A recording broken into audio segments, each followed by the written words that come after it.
So, good day everyone. I am Ino Calara and I am here to discuss the chapter 7 of the psychology of language. So, this is the introduction. Reading aloud and reading to oneself are clearly different but related tasks. When we read aloud or names of words, we must retrieve the sounds of the words. When we read to ourselves, we read to obtain the meaning, but most of the time, experience the sounds of the word as inner speech. Is it possible to go to the meaning of word when reading without also accessing its sounds?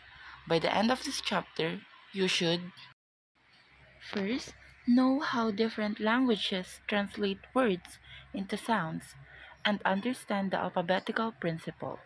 Second, understand the motivation for the dual root model of reading and know about its strengths and weaknesses.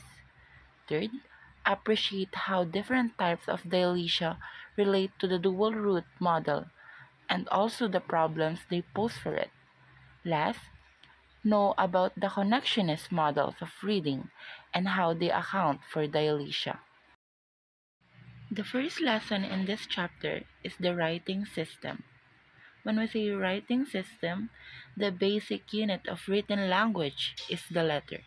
The name grapheme is given to the letter or combination of letters that represents a phoneme.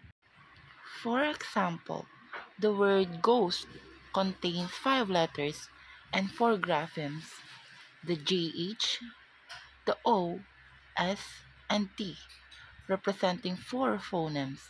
There is much more variability in the structure of written language than there is in spoken language. So, makikita natin dito, ang sinasabi niyang graphemes is the GH, O, S, and T. Or, pwede natin tawagin letter sa isang word. Another example of grapheme is the word fun. The letter F in fun is a grapheme. Next, the word rough. The letter GH in rough represent the F sound, making GH is a grapheme. Another one, the word philosopher also represent the F sound, so PH is a grapheme. A preliminary model of reading. Introspection can provide us with a preliminary model of reading. Consider how we might name or pronounce the word beef. Words like this are said to have a regular spelling to sounds correspondent. Think how easily you say beef. No guessing, right? That simple act of reading, it shows how your brain turns letter into sounds. A little like having a secret code that unlocks the meaning of every word you read every day. The process of normal reading. According to the dual root model, there are 2 independent roots when naming a word and accessing the lexicon: a lexical or direct access root and a sublexical or grapheme phoneme conversion root. This section looks at how we name non-words and words. So, in the process of normal reading, we have the dual root model. First is the lexical root. We recognize the word as a whole, like seeing a familiar face. We directly access the word's meaning and pronunciation from our mental dictionary or lexicon. This root is fast and used for familiar words. Second is the sublexical root or grapheme phoneme conversation. We break the word down into its individual letter or grapheme. We convert each grapheme into its corresponding sounds or phoneme. We sound out the word. This root is useful for new or from unfamiliar words and non-words like blog, Reading non-words. It sounds odd to start a section on normal reading by talking about how we can read non-words, but they are very revealing. According to the dual root model, the pronunciation of all non-words should be assembled using the GPC root or the grapheme phoneme conversation root. This means that all pronounceable non-words should be alike and their similarity to the words should not matter. However, pronounceable non-words are not all alike. So, even though it seems strange, studying how we read non-words can teach us a lot about how we read in general. For example, imagine you are asked to read Blick and Glop out loud. If you were only using the sounding out method or the GPC, you'd just say each letter. Blick would be pronounced based on the sounds of P, L, I, C, and K, and the glop would be pronounced based on the sound of G, L, O, and P. The eudohomophone effect. The eudohomophone are pronounceable non-words that sound like words when pronounced, such as brain, which sounds like the word brain when spoken. The behavior of the eudohomophone brain can be compared with the very similar non-word brain, which does not sound like a word when it is spoken. So dito, ang eudohomophone effect daw ay mga non-words na magkahalintulad sa totoong words like yung brain, B-R-A-N, to the real word brain, B-R-A-I-N. How does that happen? Our brains are always trying to make sense of things. When we see brain, B-R-A-N-E, the fact that it sounds like brain, B-R-A-I-N, the real world, activates our mental dictionary. This makes it easier to mix up brain with brain compared to non-word that doesn't have a similar sounding real world. The effect of eudohomophones tells us that our brains are highly sensitive to the sounds of words. Even when we are reading, the similarity in sounds between a non-word and a real word can influence how quickly and accurately we process it. Another example of eudohomophones is the word phone, F-O-N-E. Sounds exactly like phone, P-H-O-N-E, trigger a similarity activation in our mental dictionary.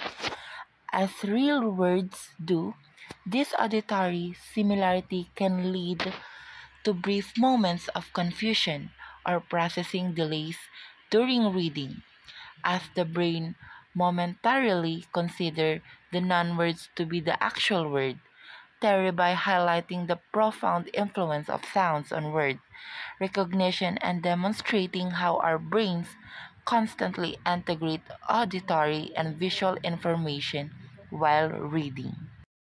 So, hi sir, good afternoon. The neuroscience of adult reading disorders. So, ano nga ba ang neuroscience of adult reading disorders? So, when we say neuroscience of adult reading disorders, it focuses on understanding the brain-based differences and neural mechanism associated with reading difficulties in adulthood. Also, it investigates how brain structure and function relate to challenges in phonological processing, word recognition, spelling, and reading comprehension, particularly when those difficulties persist or arise in adulthood. So, meaning to say, nagpo-focus ito sa pagtanda para sa akin as student and sa pagkaintindi ko dito. And next, acquired disorders.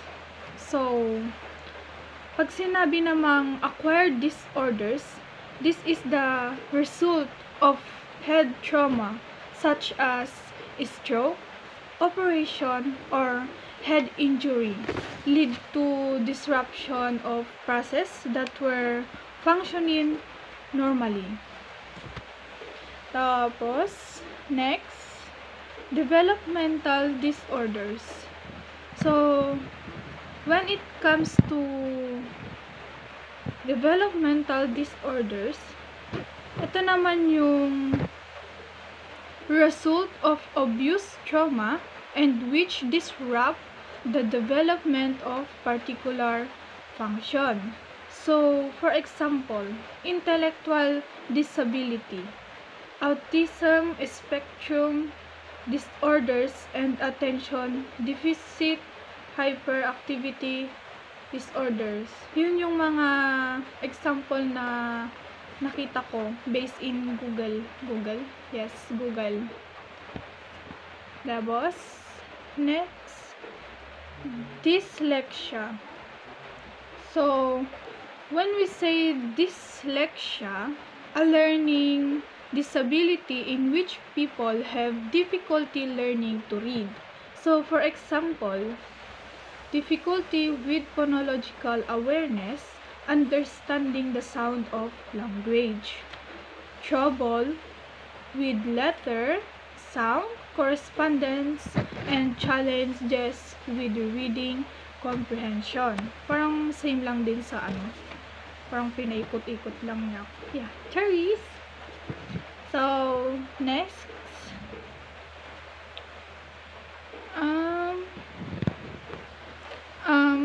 surface dyslexia.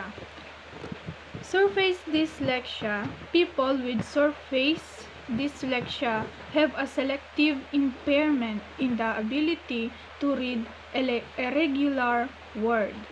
For example, they pronounce broad as broad. Ay, wait lang, parang baliktad. Broad as broad. So, next, stick as stick. Parang same lang yung niya. Island as Iceland. Ganun ba? Correct me if I'm wrong, sir. So, next, phonological dyslexia. So, phonological dyslexia have a selective impairment in the ability to read pronounceable non-words called pseudo words such as sleep, while their ability to read match words either sleep. It's preserved. So, next.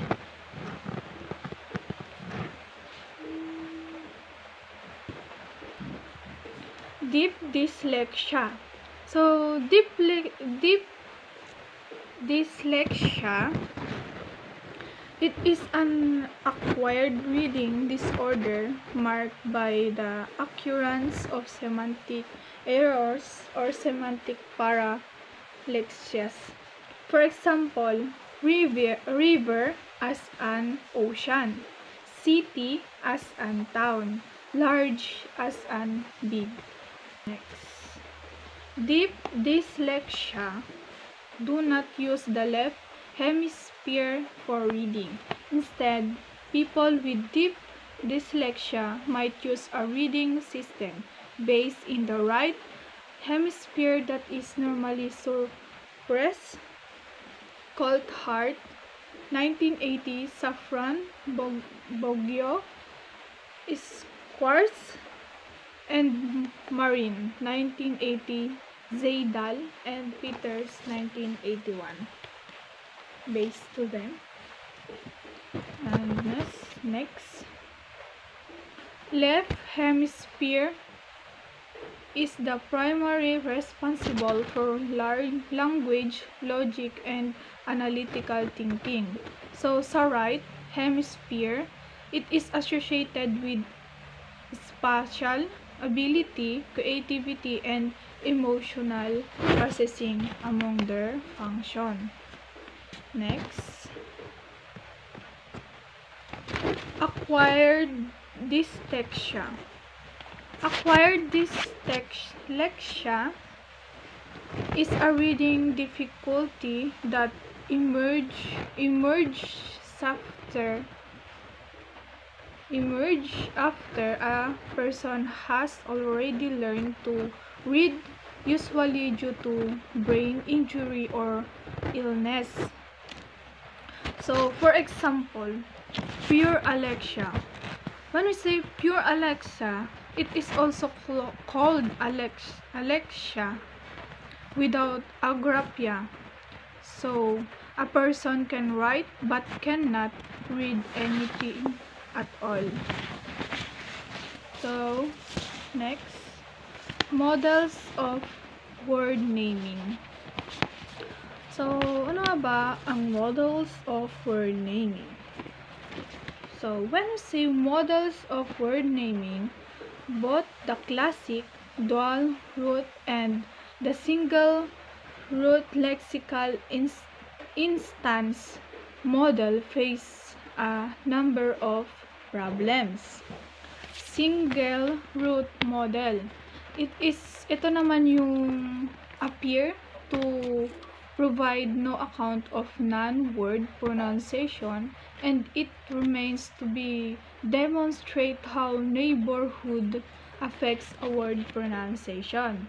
So, dual root model naman, it is proposes that skilled reading involves two separate pathways for processing words, the lexical root and the non-lexical root. So, next, the revised dual root of Morton and Patterson, 1980.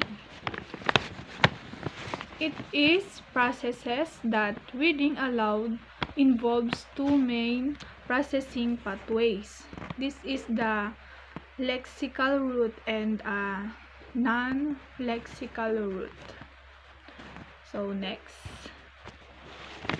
this image displays two models related to reading and speech processing, the original dual root model and the revised dual root model. Also, this model suggests two routes for reading aloud, lexical root and non-lexical root. So, next tayo. Analogy model. Analogy model is a form of single root model that provides an explicit mechanism for how we pronounce non-words. Also, an analogy model uses the similarities between a well-understood system, the source of base, and a less understood system, yung target, ganun, to predict the behavior of the target system. So, next, connectionist model. Seidenberg and McClelland, 1989 model of reading. So, nakikita naman natin na this image represent the Seidenberg and McClelland 1989 of reading, a connectionist model that explains how human process written language. The model consists of different layers. Ito yung mga orthography, phonology, meaning, and context that are interconnected and interact with each other. So, Visual input orthography make is a process and map to its phonological representation MAK. The model also incorporates meaning and context, demonstrating how these factors influence the reading process. And the lower right diagram illustrates a parallel distributed processing networks, showing how visual units in the input layer activate hidden layer units, which then activate phonological units in the output layer for a word like save. So, next tayo. Evaluation of the original SM model. So, ano nga ba ang evaluation of the original SM model? It is according to Coulthard, 1993, criticized important aspect of the Seidenberg and McClelland model. They formulated 6 questions about reading that any account of reading must answer. So, ano nga ba yung 6 na question about reading? So, number 1, how do skilled readers and exception words aloud? So, number 2, how do skilled readers read non-words aloud? Number 3, how do participants make visual lexical decision judgments? So, number 3, how does surface dyslexia arise? Number 5, how does phonological dyslexia arise? Number 6, how does developmental dyslexia arise? So, yun yung mga 6 na question about sa reading that any account of reading yun nga. Assessing semantics. Next tayo. Is to access the meaning of words or evaluating a person's understanding of word meanings and relationship. This can be done through various methods including picture naming, words picture matching, and tests of semantic future knowledge. So next, connectionist model of dyslexia. So ano nga ba ang connectionist model of dyslexia? Para sa akin, it is a computational approach to understanding a dyslexia by simulating how the brain learns to read and how these processes can be disrupted in individuals with dyslexia. These models often implemented as artificial neural networks represented reading as a network of interconnected nodes, where learning involves adjusting the strength of connection between these nodes based on experience. So, next, modeling surface dyslexia. According to Patterson, 1989, over the last few years, connectionist modeling has contributed to our understanding of deep and surface dyslexia. So next, modeling phonological dyslexia. The triangle model provides the best connection account of phonological dyslexia. Also, it is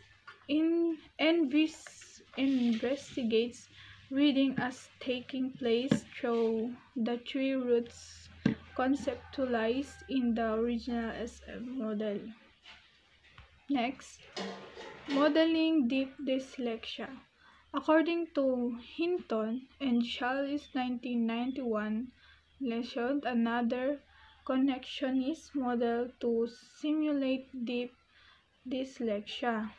So this model is particularly important because it shows that one type of lesion can give rise to all the symptoms of deep dyslexia, particularly both parallaxias and visual errors. So next, comparison of models. Simple dual root model provides an inadequate account of reading and needs at least an additional lexical root through imaginable semantics. Imageable semantics. X. The more complex a model becomes, the greater than the worry that roots are being introduced on an arbitrary basis to account for a particular findings. So, summary. Surface dyslexia is difficulty in reading exception words. It corresponds to an impairment of the lexical root in the dual root model. Phonological dyslexia is difficulty in reading non-words. It corresponds to an impairment of the sublexial root in the dual root model. So, yun lang po, sir. Have a nice day. Thank you for listening, by the way. Bye, sir.